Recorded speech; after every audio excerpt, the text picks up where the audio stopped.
Turma, agora vamos para a disciplina de História. Peço que abram um livro na página 105 e me acompanhem na leitura. Vamos lá? Capitanias hereditárias. Bom, o rei de Portugal, ele precisava ocupar e colonizar o Brasil, como a gente já sabe, né? O Brasil estava sofrendo ataques dos holandeses, franceses, os indígenas estavam resistindo, né? Não queriam ceder as suas terras e então Portugal precisava colonizar, tomar posse da nossa terra, do Brasil, para poder estar extraindo as riquezas. Só que assim, para ocupar e colonizar o Brasil, o Portugal precisava ter um recurso financeiro muito bom, porque custava muito caro. E eles não possuíam, né, um recurso financeiro suficiente. Então, nesse caso, dificultou, né, esse processo de colonização do Brasil.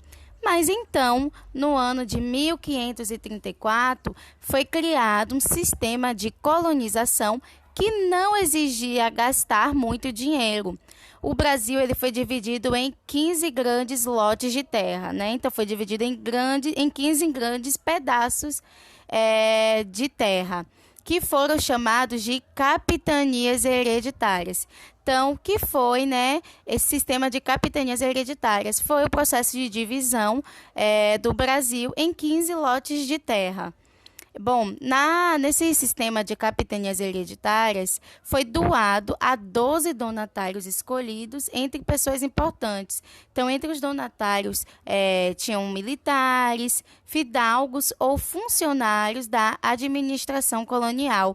E eles tinham, né, a função de garantir a posse das terras e explorá-las, pagando a Portugal parte dos lucros obtidos ali, né, na sua terra, na sua parte de terra. Os donatários teriam de usar seus próprios recursos no desenvolvimento de suas capitanias. Então, resumidamente, a coroa de Portugal teve a ideia de dividir o Brasil em 15 pedaços grandes de terra, pegou pessoas importantes que possuíam, né, recursos financeiros bons e deixaram essas 12 pessoas responsáveis pela administração, né? Então, eles ficaram responsáveis de cada pedaço de terra, onde eles teriam que investir com seu próprio dinheiro, né, na agricultura, teriam que investir em qualquer tipo de sistema que gerasse lucro ali por conta própria.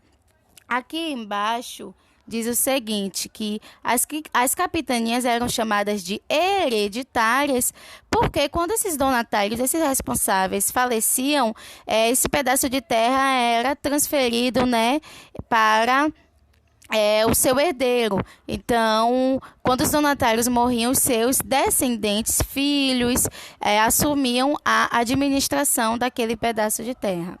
Passando para a página 106, tem um mapa, né, das capitanias, um mapa dessa divisão para a gente poder estar entendendo melhor.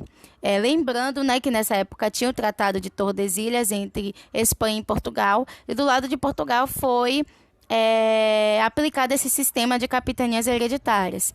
Aí tem aqui Maranhão, aqui em cima. Maranhão ficou sob responsabilidade do donatário João de Barros e Aires da Cunha. Gente, quião significa algo que foi passado para alguém, algo que foi transferido para alguém. Então, Maranhão também, ele ficou sob a responsabilidade de Fernando Álvares de Andrade, né? Então, nessa primeira divisão, o responsável foi Fernando Álvares de Andrade e no segundo quião ficou sob a responsabilidade de João de Barros e Aires da Cunha. Bom, o Ceará ele ficou sob a responsabilidade do donatário Antônio Cardoso de Barros e assim sucessivamente, né? Então, aqui no nosso mapa possui esses estados e os donatários responsáveis pela organização e administração de cada estado. Esse sistema de capitanias hereditárias não deu certo, fracassou.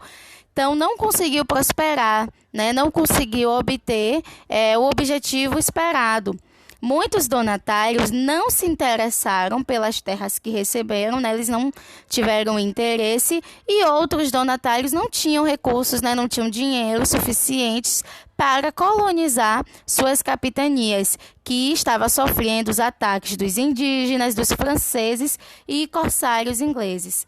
Porém, houve somente 2 capitanias que se desenvolveram, né, que teve um bom resultado, que foi a capitania de São Vicente, cujo donatário responsável era Martim Afonso de Souza, e a capitania de Pernambuco, que tinha como donatário Duarte Coelho. São Vicente, né, que Martim Afonso de Souza foi o responsável, prosperou devido ao cultivo da cana-de-açúcar e também a criação do gado, né? Então, Pernambuco conseguiu se desenvolver por causa da plantação da cana-de-açúcar, porque o seu solo, chamado massapê, presente no litoral nordestino, era excelente para a agricultura. Então, por que, né, a capitania de São Vicente, no caso, e a capitania de Pernambuco conseguiram se desenvolver por causa do cultivo, né, da cana-de-açúcar? No caso da capitania de Pernambuco, essa capitania, esse lugar, né, em Pernambuco, o seu solo, ele era bastante fértil. E também a capitania de São Vicente conseguiu prosperar porque do cultivo da cana-de-açúcar, mas também porque da criação de gado. Bom, devido à falta de sucesso das capitanias, o rei de Portugal decidiu participar do processo de colonização. Então, ele criou aqui no Brasil um governo geral que tinha como objetivo dar assistência a todas as capitanias em nome do governo português. Então, aí no caso, o rei de Portugal ele decidiu participar desse processo de colonização, dando assistência a todas as capitanias. Bom, gente, o conteúdo ele é bem resumido, né? Ele só vai dar ênfase, no que significa as capitanias, por que elas existiram, né? Qual foi o objetivo e também qual foi o resultado obtido referente a esse sistema de divisão. Agora vamos para as atividades, né, de história. Então, na página 107 tem a primeira questão que pede que vocês respondam as perguntas a seguir. Letra A. Por que o governo português, no início da colonização, não conseguiu se instalar no Brasil? Então, vocês vão dar uma olhada no que já foi dito, né, nas páginas anteriores, nesse texto que a gente acabou de estudar, e explicar o porquê, né, do governo português, no início da colonização, não conseguir se instalar aqui no Brasil. Letra B. Diante dessa dificuldade, qual dificuldade, gente? A dificuldade que o governo português encontrou, né, no início da colonização para se instalar aqui no Brasil. Então, diante dessa dificuldade, o que foi que o rei criou? Qual foi a solução, né, desenvolvida pelo rei? Letra C. E como foi feita a divisão dos lotes? Aí vocês vão explicar. Letra D.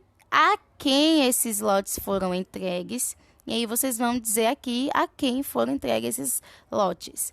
Questão 2.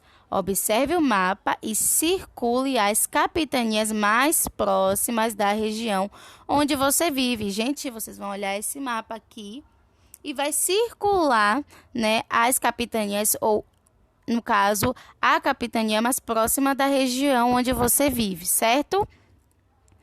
Passando para a página 108, temos a questão 3. Na questão 3, vocês vão escrever V para as afirmativas verdadeiras e F para as falsas. As capitanias eram chamadas de hereditárias porque eram passadas de pai para filho. Se for verdade, vocês vão colocar o V. Se for falso, vocês vão colocar a letra F. E assim sucessivamente. Na questão 4, vocês vão assinalar com um X os motivos que fizeram as capitanias prosperarem, né? Os motivos que fizeram as capitanias darem certo.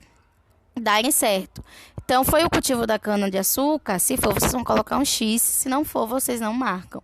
Foi a plantação de café? Se sim, vocês vão marcar o X. Se não, vocês não marcam.